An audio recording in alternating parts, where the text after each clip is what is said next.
Several months ago, a friend of mine alerted me to a puzzling incident on an inner city bus.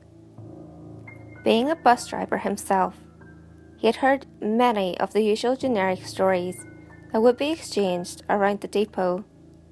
Muggings, broken windows, the occasional couple attempting drunken sex. Some drivers even spoke of ghostly passengers who would pay their fare, take a seat on the upper deck, and then vanish without a trace. Those latter stories were kind which my friend enjoyed hearing, but never took seriously, considering them to be merely fictitious entertainment shared amongst co-workers, alleviating the tediousness of an empty depot at night. That was, until a fellow driver told him about Ruby. So intrigued by the account was I, that I took the time to contact all involved, piecing together what occurred as best I could. Ruby was a pleasant woman, even though she had reason not to be.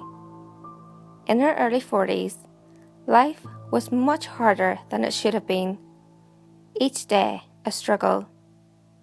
Burdened by relative poverty since a child, she was compelled to spend most of her time scrimping and saving via two endless jobs, both of which she found neither well paid nor enjoyable. But her current financial situation dictated the need. During the day, she worked as many hours as possible at a supermarket, stocking shelves and occasionally bagging groceries at the checkout for customers. At night, she would attend her second job as a cleaner at a factory manufacturing, of all things, cleaning products. The irony was not lost on her, and neither was the tediousness of it all. At the end of each drawn-out, tiresome day, Ruby would return home at night via a long and vapid bus journey, with just enough time to kiss her 13-year-old daughter Angela on the head, whispering sweet dreams to her as she slept, before herself turning in. This short, private moment of affection was what carried Ruby through her day, as it was for her daughter that she struggled. Angela's father had abandoned her when she was just 2 years old, and with no other family to speak of, at least none who could be relied upon, Ruby was left to work her fingers to the bone each day, clothing and feeding her daughter, while paying for a series of crippling medical bills brought about by the child's severe asthma. She, of course, did not grudge the situation, for her daughter's condition had improved markedly, and that sentiment meant more to her than any amount of work or hardship ever could. One night, Ruby was asked to work a few extra hours at the factory. While she was perpetually exhausted and yearned even the most meagre of rests, she accepted the offer gratefully, as more hours meant less debt. She simply could not afford to decline the opportunity.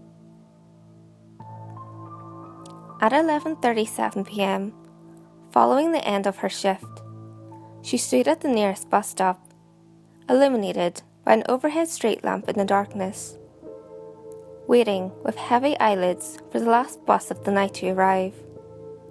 Thankfully, the wait was not long, and soon the elongated vehicle cumbersomely inched up the road, slowing before stopping, opening its hydraulic doors with a hiss, welcoming her to its embrace.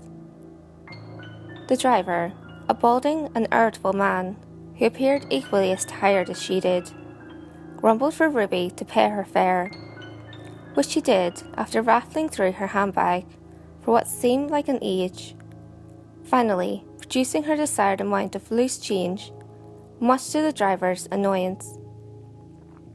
In a dazed lethargy, she wandered down the aisle, taking a seat next to a window at the back.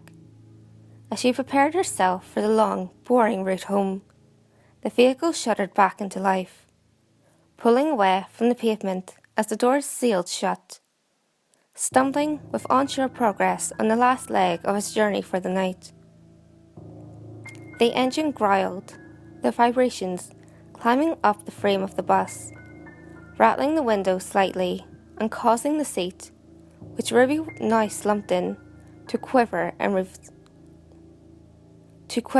response. The vehicle had seen better days and was clearly reaching the end of its life. The grime on the windows and floor was a congealed reminder of the countless thousands who had sat in each of the seats, weary and thinking of home.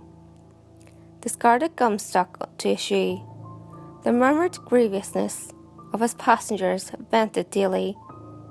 Yet, at night, the enclosed frame of rustling and neglected metal seemed almost serene in its apparent emptiness. With each turn of a corner, the bus juddered from side to side, and while the bright fluorescent lights, which beamed down from sterile fittings in the ceiling above, were enough to keep anyone awake, Ruby found that sleep still lay at the forefront of her mind. But for the driver, the bus lay empty, as best she could tell without climbing the coiled stairs to the upper deck, which remained obscured. As is quite common of weary commuters, Ruby laid her head against the vibrating window to her side and persuaded herself that it would be acceptable to rest her eyes for a moment. Just a few minutes. Enough to find some solace from the tiredness which forever haunted her. As the bus turned yet another corner, the soothing, shaking movements rocked its lonely passenger slowly, gently, and finally to sleep. How long her eyes had been closed for, Ruby did not know. But as her conscious mind came back sharply into focus from its slumber, the concern of having missed her stop presented itself.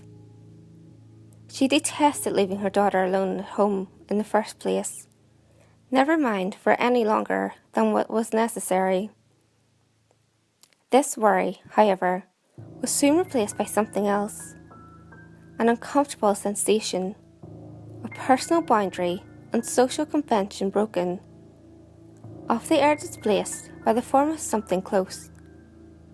For as Ruby's eyes adjusted to the jagged, fluorescent lighting once more, and the bus itself shook and grunted along the darkened concrete below, she stared at her reflection in the window, a mirror image, now altered from what it had been before. A chill crept up her spine as she viewed the appearance of her own overworked, sleep-deprived, and worried features, alongside the strange impression of the person now sitting in the seat next to her. As the city lights flashed by from outside, Ruby stared at the window momentarily, then nonchalantly turned her head to look around, deliberately avoiding staring at the individual beside her. This only added to the sense of unease, for other than herself, the driver, and the passenger, there was no one else present. This was not unusual, as public transport was never that busy at night, except during the weekends, the city quite happily asleep, or readying itself for bed, only to wake in the morning for work. But what concerned her was that the person would choose to sit next to a perfect stranger on an empty bus, at night, when they were surrounded by vacant seats. Not wishing to be rude, she continued to gaze at the reflection, as the passenger's appearance captivated her attention, being unusual somehow, head bowed as if staring at the ground, features obscured by the hood of a dark green jacket. This also added to the peculiarity of the individual, as it was a summer's night, and yet they were clothed as if for winter. For a little while they sat in silence, but as the bus continued on its journey, Ruby felt increasingly agitated, partly from the proximity of her unwelcomed companion, but more so by an unknown factor. She could not truly identify why she was so anxious, but a nervousness had begun to overcome her, and the focal silence, which proved the only buffer between them, poked and prodded at that sense of discomfort, pulling away at it like a scab. As seats rattled and the floor vibrated with each uneven depression of the road, she peered out of the window once more, attempting to allay her unquestionable, yet unexplained, trepidation. The street which they were currently on was familiar to her, and with a welcome sigh, Ruby realised that she had not slept long enough to miss her stop. The sense of relief was enough to momentarily overcome her apprehension, and while caught in a more positive frame of mind, she began to consider simply talking to her unexpected travelling companion. She broke the uncomfortable silence of one sitting so close. Slowly, she turned to the passenger, laying her eyes upon the figure. Their appearance was far removed from the distance and unreality of their mirror image. Immediately, Ruby felt frightened, as if staring at someone who should not be. The dark green jacket was dirtied and scuffed in places, accompanied by a damp smell, with a blackened material around the rim of the hood, where once a lighter colour had ruled, and it occurred to Ruby that she had not seen anything like it for many years. Made from wax canvas, a raincoat in style, yet seemingly untouched by water for some time. The passenger's gender was a mystery, as what could be made out of his or her features implied neither, yet both. With head still bowed, staring down at the ground, the tip of a nose could be seen, the impression of a chin given, yet nothing more. "I'm getting a little cold in here," said Ruby, half statement, the rest a question. She was surprised herself that the words flowed out of her mouth. But the peculiarity of the situation urged her to break the ice, for conversation is the melody of the mundane. Yet the passenger did not answer, remaining focused on the floor beneath their feet. The bus shuddered once more as it negotiated the city streets, almost completely devoid of life. A few minutes passed before, anxious at the lack of reply, Ruby spoke once more, remarking that the driver seemed a little grumpier than usual, concluding the observation with a nervously gentle laugh. Yet again, the passenger said nothing. Watching the world pass outside, she decided that 2 attempts of conversation were quite enough. She would leave him or her alone, and hope that the rest of the journey did not drag in too much, as the desire to be away from the strange person sitting beside her grew. Then a sound, an unnerving noise, one which crawled under the skin, of nail upon wood. Turning slowly to face her unwelcome companion once more, she found them staring down at the ground, as they had always been. Yet the sound was coming from that seat, scratching, tearing. The passenger's hands were now poking through the gap between his or her own legs, dragging nails up and down against the wooden underneath, which supported the cushioned material on which they sat, in a horrible, stuttering, jagged motion. The sound pierced air and the eardrums alike, increasing in volume until Ruby, tired and now irritable, could no longer endure it. "Could you stop that, please?" she asked. Yet it continued. "Please stop that," Ruby said, this time in a forceful tone sharpened by exhaustion. The passenger ceased, and yet did not move, nor face her, nor even acknowledge her presence. Agitated, yet relieved in a sense, Ruby gazed out of the window once more, trying to extinguish the growing sense of annoyance which was now building inside. She took a deep breath in and calmed herself with the knowledge that she would soon be home. Rummaging through her handbag, she found a half-eaten packet of mints and began to unravel them before popping one into her mouth. Looking up, what she now saw froze her to the core. The passenger's face peered out from behind her head, eyes deep and blackened, mouth deformed and skewed gaping wide, captured hideously in the glass reflection. She screamed at the sight of the face. Shock turned to fear, and fear leapt to panic as she yelled and pleaded for the driver to help. The reflection leaned in as a rasp of cold breath climbed down the back of her neck, body quivering in revulsion as the passenger placed a shriveled hand on her shoulder. Two of the fingers, long since removed at the knuckle, the cold touch, and it awoke a sense of fear Ruby had never known. Clawing for survival, she shrieked as the distorted hand pulled her close.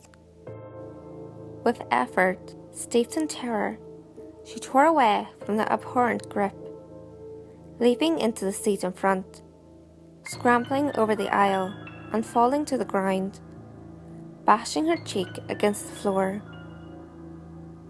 The bus vibrated and rattled and hissed and groaned as the passenger rose slowly to its feet, head bowed, shrouded by hood, dark green and tattered. "Please, God, help me," Ruby screamed, pulling herself along the floor by her fingertips.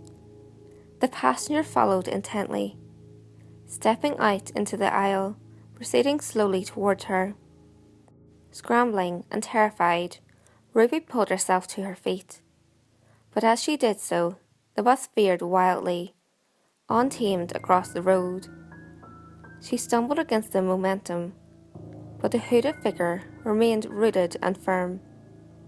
The engine now roared and growled as it tore down the wrong side of a main road, then swerved around a corner onto a side street. Yet the passenger stepped assuredly ever forward. As the vehicle raced onward, Ruby screamed for the driver to stop. But then it occurred to her, the bus had long since left its planned route. It screeched across concrete before hurtling down a lane which was barely wide enough to house a car, let alone anything more substantial. Then just as suddenly, the driver slammed on the brakes as the bus lurched to the side before coming to an abrupt halt. Thrown by the force, Ruby grasped onto a seat to brace her fall, twisting her wrist painfully through a safety handle in the process. The engine roar diminished to a weak whimper as the passenger stepped forward once more. Bruised and shaken, Ruby stumbled to the front of the bus, bashing her hands in desperation against the closed sliding doors, desperate for escape. No matter how loud she yelled, no matter how many times she struck with the sides of her fist against the metal and glass, it would not yield. She was trapped. Turning to plead with the driver to open the door to his cabin and shield her from the monstrosity bearing down upon her, she saw that it was too late. There he lay, draped across the wheel, unconscious or dead, his body entombed in the glass cubicle, the release button for the bus door guiding her from the dashboard on the other side. Escape was inches away, yet denied by a panel of safety glass which she did not have the strength to break. A hush then fell as the figure continued towards her. "Please, leave me alone," Ruby begged, fighting back tears. Yet the passenger did not answer. The head remained bowed as each footstep cleanly and clearly knocked on the floor, one after the other, closer, nearer. "What do you want from me?" But again, no answer. For a thing which should not be needs no justification. Tears now flowed down Ruby's face as terror spread like a cancer, clouding her thoughts and stemming her actions. Yet the passenger drew closer still, unmoved by her pleas. In a fit of utter desperation, Ruby turned to the driver once more. "Wake up, please. God damn it, wake up," she cried, but he remained motionless. However, the passenger did not. It was upon her, standing only inches away, the mottled green raincoat sheltering a grotesque being implied inside. Raising a shriveled, deformed, and incomplete hand into the air, Ruby cowered, but as the figure came violently at her, a moment of utter instinct took over. She ducked out of the way at the very last second. Countless shards of glass rained over her as the passenger's half-fist impacted against the driver's cabin with brutal force, shattering the protective shell. Thrust by opportunity, Ruby poked her hand into the cabin, battering the release button next to the driver's head. The doors seethed open, and just as the passenger raised its hand once more, Ruby escaped into the night. The police were called and quickly attended the scene, only to find the driver, covered in glass, dazed but alive and well. He remembered very little of what took place, as the last thing he recalled was Ruby paying her fare, before he then passed out. There was no memory of driving the bus on the final leg of its journey, nor did he possess any knowledge of the hooded passenger who had smashed the driver's cabin. With no small amount of digging on my part, I was able to contact Ruby, who after a little persuasion spoke to me in detail about that night. The entire ordeal had taken its toll upon her, but she was not thankless for the experience. For despite not being on its route, the bus had mysteriously stopped outside her home. Stricken with terror, she had instinctively entered her tiny apartment and locked the door behind.